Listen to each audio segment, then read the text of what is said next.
नमस्कार। आप सभी का बायजूस आईएएस हिंदी में बहुत स्वागत है। स्टूडेंट्स, मैं आशा करता हूं आप सभी स्वस्थ होंगे। सिविल सेवा परीक्षा की आपकी तैयारी ठीक से चल रही होगी। स्टूडेंट्स, आज की इस क्लास में हम 2 अगस्त 2021 के दैनिक क्विज से संबंधित प्रश्नों को देखेंगे। आगे बढ़ते हैं और देखते हैं आज के पहले प्रश्न को। पहला प्रश्न है स्टूडेंट्स, निम्नलिखित में से कौन मुफ्त कानूनी सेवाओं के हकदार हैं? बीपीएल कार्ड धारक, एक महिला अपनी आय या वित्तीय स्थिति के निरपेक्ष मुफ्त कानूनी सहायता की हकदार होती है, एक औद्योगिक कार्यकर्ता, अनुसूचित जाति या अनुसूचित जनजाति का कोई सदस्य। स्टूडेंट्स, बीपीएल कार्ड धारक इनको मुख्य रूप से मुफ्त कानूनी सेवाओं के अगर हकदार के क्रम को हम लोग देखते हैं तो वहां पर ये दिखाई नहीं पड़ते हैं, लेकिन 2, 3 और 4 ये हमें दिखाई पड़ते हैं। और ऐसे में इसका सही जवाब हो जाएगा सी, अर्थात 2, 3 और 4। समाचार है, campaign to strengthen legal services launched. Students, U U Lalit जो कि नालसा के एग्जीक्यूटिव चेयरमैन हैं, सुप्रीम कोर्ट के न्यायमूर्ति हैं, इन्होंने हरियाणा में राष्ट्रीय विधि सेवा प्राधिकरण से संबंधित इस पहल को आरंभ किया है। यहां पर एक प्रमुख विषय हमारे सामने आया कि कोविड-19 जैसे हालातों के समय जब अदालतों की कार्यवाहियां नियमित रूप से नहीं चल पाती हैं, तो ऐसे में लोगों को न्याय तक कैसे पहुंचाया जाए। इसके लिए न्यायमूर्ति यूयू ललित ने कहा, हमें प्रचार के आभासी साधनों का प्रयोग करना चाहिए। इस संदर्भ में नालसा के बारे में जानकारी प्राप्त करना आप सभी के लिए बहुत लाभदायक रहने वाला है। दरअसल स्टूडेंट्स, अगर हम भारतीय संविधान को देखें तो इसमें अनुच्छेद 39A ये मुफ्त कानूनी सहायता की बात करता है।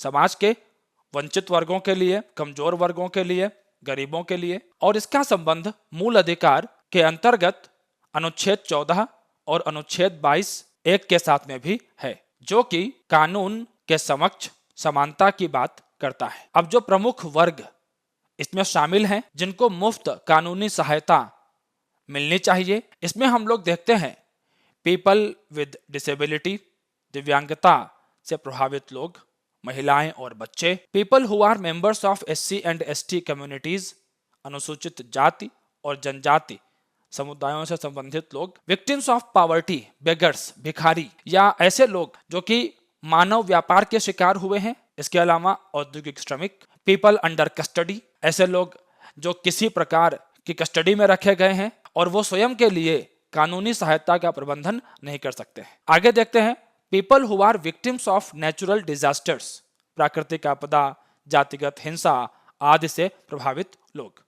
इसके अलावा people with an annual income lower than 1 lakh, मुख्य रूप से ऐसे लोग जिनकी आय 1 लाख से कम है। हालांकि स्टूडेंट्स, इसमें कुछ परिवर्तन भी किए जा सकते हैं राज्यों के स्तर पर। जैसे आप देख सकते हैं, आंध्र प्रदेश में ये लिमिट 3 लाख तक है, अरुणाचल प्रदेश, गुजरात आदि में ये 1 लाख ही है, असम में 3 लाख तक है। यहां से आगे बढ़ते हैं हम लोग और जरा बात कर लेते हैं नालसा के विषय में। नालसा अर्थात राष्ट्रीय विधि सेवा प्राधिकरण, भारत में इसका गठन 1987 के अधिनियम के माध्यम से किया गया था और इसका कार्य है कानूनी सहायता कार्यक्रम को लागू करना। निःशुल्क कानूनी सेवाओं में जो प्रमुख सेवाएं शामिल हैं उनमें है कोर्ट फीस, वकील उपलब्ध कराना, आदेशों आदि की प्रमाणित प्रतियां आदि उपलब्ध कराना। अगले प्रश्न की तरफ बढ़ते हैं स्टूडेंट्स। प्रश्न है, निम्नलिखित में से कौन प्रत्यक्ष धान बीजारोपण के लाभ हैं? पहला, सिंचाई के पानी की बचत होती है। अगला है, कम श्रम की आवश्यकता होती है। अगला है, रोपण लागत की बचत होती है।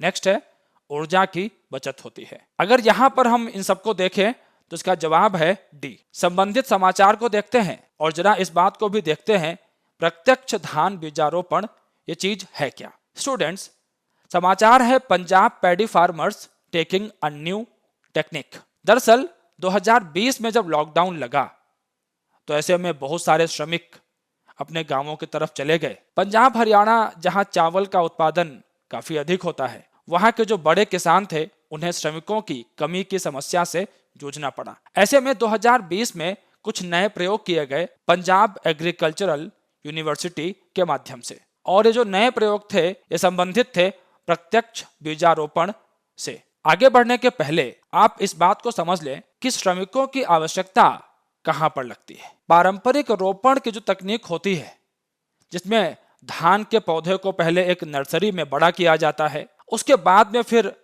उस पौधे को खेतों में श्रमिकों के माध्यम से लगाया जाता है और इस तरह से धान के खेत तैयार किए जाते हैं। इसमें मानव श्रम बहुत लगता है, धन की लागत भी अधिक रहती है। लेकिन अगर हम प्रत्यक्ष बीजारोपण पद्धति की बात करें, अर्थात direct seeding of rice DSR, तो इसके अंदर में समतल भूमि पर सिंचाई के बाद और इस तरह की जो भूमि तैयार की जाती है इसे तरवतर कहते हैं। आप यहां पर भी देख सकते हैं और यहां पर भी देख सकते हैं। अब इस भूमि के ऊपर में सीड ड्रिल मशीन का प्रयोग करके बीजों को रोप दिया जाता है, अर्थात तकनीकी का प्रयोग है, मशीनों का प्रयोग है, और इसके माध्यम से श्रम घट जाता है। इसके अलावा सिंचाई की आवश्यकता भी इस पद्धति में कम पड़ती है। पौधा जल्दी तैयार भी होता है, 10-15 दिन पहले ही तैयार होता है परंपरागत पद्धति की तुलना में। लेकिन इस पद्धति के अंदर में एक कमी भी है। कमी यह है कि इसमें बीजों की जो आवश्यकता होती है वो अधिक होती है। तो ऐसे में पारंपरिक रोपण की जो तकनीक होती है धान को उगाने में, उसके साथ साथ किसान तकनीकी की तरफ भी जा सकते हैं, ताकि कोविड-19 महामारी जैसी आपदाओं के समय जब श्रम की उपलब्धता नहीं होती है तो ऐसे हालातों में भी कृषि की गतिविधियों को आगे बढ़ाया जा सके। अगला प्रश्न है स्टूडेंट्स, निम्नलिखित कथनों पर विचार कीजिए। पहला, दिव्यांग जन अधिकार अधिनियम 2016 के तहत अपंगता के मौजूदा प्रकारों को 7 से बढ़ाकर 21 कर दिया गया है और राज्य सरकारों के पास अपंगता के और अधिक प्रकारों को जोड़ने की शक्ति होगी। दूसरा है, बेंचमार्क विकलांगता से पीड़ित 6 से 18 वर्ष के प्रत्येक बच्चे को मुफ्त शिक्षा का अधिकार होगा। उपर्युक्त कथनों में से कौन सा या से गलत है? अब स्टूडेंट्स, इसमें जो पहला कथन है, इसका जो पहला हिस्सा है वो तो सही है, लेकिन यहां पर राज्य सरकार नहीं होगा बल्कि यहां पर होगा केंद्र सरकार, और इस लिहाज से ये वाला कथन गलत हो जाता है। दूसरा वाला कथन जो हमारा है ये बिल्कुल सही है। बेंचमार्क विकलांगता क्या होती है, ये आपके दिमाग में एक डाउट आ रहा होगा। जो भी लोग दिव्यांगता से पीड़ित होते हैं, दिव्यांगजन लोग होते हैं, 40% का एक बेंचमार्क यहां पर तय किया गया है। इसे ही हम लोग बेंचमार्क विकलांगता कहते हैं, और ऐसे में इसका जो सही जवाब है वो केवल एक है। आप लोग ध्यान रखना, गलत पूछा गया था यहां पर। संबंधित समाचार को देखते हैं। Give details of vacancies for disabled in civil services exam high court. Students, यहां पर इवारा फाउंडेशन और संभवनम NGO ने एक याचिका डाली और हाई कोर्ट के समक्ष यह मुद्दा आया दिल्ली में, और ऐसे में हाई कोर्ट ने कार्मिक और प्रशिक्षण विभाग से पूछा है कि जो लोग दिव्यांग हैं उनके लिए आप किस तरह से वैकेंसीज लाते हैं, कितनी वैकेंसीज लाते हैं, इस बारे में जानकारी दीजिए। इन दोनों संस्थाओं का यहां पर कहना यह है, चूंकि दिव्यांग व्यक्तियों को कम अवसर मिलते हैं, यहां पर कम अवसर से तात्पर्य यहां पर है उनके लिए सीट्स कम रखी जाती हैं, और जब सीट्स कम रखी जाएंगी तो दिव्यांग व्यक्तियों के समुदाय से कम ही लोग चुन करके यहां पर आएंगे। बेंचमार्क विकलांगता की बात मैंने अभी बता भी दी थी आपको, और यहां पर ये लिखा भी हुआ है। आगे बढ़ते हैं स्टूडेंट्स। अगला प्रश्न है, निम्नलिखित कथनों में से कौन सा या से सही है या है? पहला, हलम जनजाति त्रिपुरा, असम और सिक्किम राज्य के मूल निवासी हैं।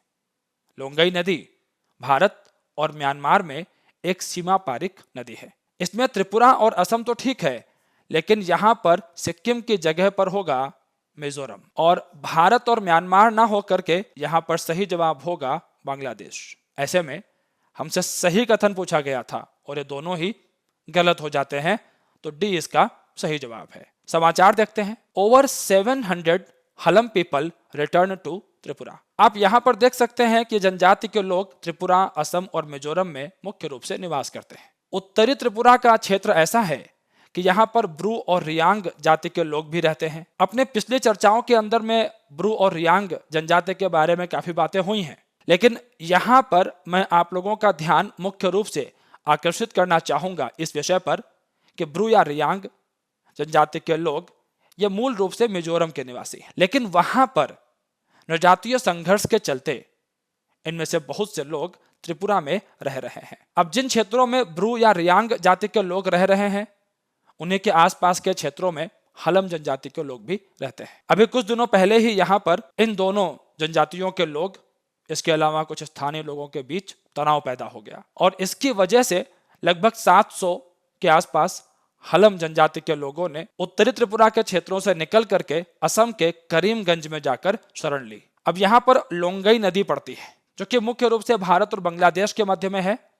इसी लोंगई नदी को पार करके ये लोग असम पहुंचे थे। अब आप लोग यहाँ ध्यान रखना, लोंगई नदी भारत में त्रिपुरा से इसका उद्गम है और वहां से मिजोरम, असम होते हुए फिर ये बांग्लादेश के अंदर प्रवेश करती है। अब यहाँ पर जो स्थानीय समुदाय के लोग हैं, अन्य राजनीतिक लोग हैं, ये शांति स्थापना के लिए प्रयास कर रहे हैं और यहाँ पर एक टिपरा नाम का संगठन है, जिसका फुल फॉर्म है तिपरा स्वदेशी प्रगतिशील गठबंधन। आप यहाँ से भी देख सकते हैं। और ये यहाँ पर जनजातीय स्वायत्त जिला परिषद को चलाते हैं। इन्होंने भी यहाँ की जो करीब 19 जनजातियां हैं, इनके बीच शांति का आह्वान किया है। आगे बढ़ते हैं। अगला प्रश्न है सिविल सेवा प्रारंभिक परीक्षा में विगत वर्षों में पूछे गए प्रश्नों के खंड से। आज का प्रश्न 2012 की प्रारंभिक परीक्षा से लिया गया है। प्रश्न है, निम्नलिखित में से किस दल की स्थापना डॉक्टर BR अम्बेडकर ने की थी? पहला है the peasants and workers party of India. अगला है all India scheduled caste federation. अगला है इंडिपेंडेंट लेबर पार्टी। आप लोग यहां पर देख सकते हैं, the peasants and workers party of India की स्थापना 1948 में केशव राव और नाना पाटिल आदि लोगों ने मिलकर के की थी। जो बाकी के दो संगठन हैं, इनकी स्थापना डॉक्टर भीमराव अंबेडकर जी ने की थी। समाज के अंदर में अस्पृश्यता को नष्ट करने के लिए और राष्ट्रवादी आंदोलन के साथ में सामाजिक और धार्मिक सुधार को भी जोड़ने के लिए। मैं इन दोनों के विषय में आपको ये बताना चाहूंगा कि इस दल की स्थापना पहले हुई थी और बाद में ये दल इस दल के रूप में उभर के हमारे सामने आया था। तो ऐसे में इसका सही जवाब हो जाएगा केवल 2 और 3। इसके बाद में आज का प्रमुख तथ्य है हमारे सामने, अश्वगंधा एक जड़ी बूटी से संबंधित है और हमारे यहाँ पर जो मिनिस्ट्री ऑफ आयुष है, इसने यूनाइटेड किंगडम की एक संस्था है London school of hygiene and tropical medicine, आप यहाँ से देख सकते हैं, इसको मिलकर के शोध किया जाएगा इस विषय में कि किस प्रकार से अश्वगंधा का प्रयोग करके कोविड-19 के जो मरीज हैं उनको लाभ पहुंचाया जा सकता है। अगर हम अश्वगंधा की बात करें तो इसे इंडियन विंटर चेरी भी कहा जाता है। विथानिया सोमनिफेरा इसका वैज्ञानिक नाम है और इसके जो प्रमुख लाभ हैं अगर हम उसकी बात करें तो आप यहाँ से देख सकते हैं, इसका जो वैज्ञानिक नाम है वो हमने आपको बता ही दिया है, इस पर ध्यान रखें। इम्यूनिटी प्रतिरक्षा को बढ़ाने में इसका प्रयोग मुख्य रूप से होता है और हम सभी लोग जानते हैं कोविड-19 महामारी के संदर्भ में जिन लोगों की प्रतिरक्षा जितनी अच्छी है वो इससे गंभीर रूप से कम प्रभावित होते हैं। इसके साथ साथ में यह मस्तिष्क और तंत्रिका तंत्र के कार्य में बढ़ोतरी करने के साथ ही याददाश्त में भी सुधार करता है। जो लोग कोविड-19 महामारी से उबर चुके हैं उनके अंदर में भी कई प्रकार की समस्याएं देखी जा रही हैं, हालांकि शोध जारी है इन सब के विषय में। और ऐसे में मस्तिष्क और तंत्रिका तंत्र की कार्य प्रणाली को बेहतर करने में जो लोग कोविड-19 महामारी से उबर चुके हैं उनके संदर्भ में भी अश्वगंधा का प्रयोग हो सकता है। इसके अलावा यह प्रजनन प्रणाली में भी सुधार करता है और तनाव को दूर करने में भी मदद करता है। स्टूडेंट्स, मैं आशा करता हूं आज का यह सत्र आप सभी को पसंद आया होगा। वीडियो को लाइक और शेयर करना बिल्कुल भी मत भूलिएगा। चैनल को सब्सक्राइब कर लेंगे तो सारे नोटिफिकेशंस आपको समय से मिलते रहेंगे। आज की इस क्लास को देखने के लिए आप सभी का धन्यवाद।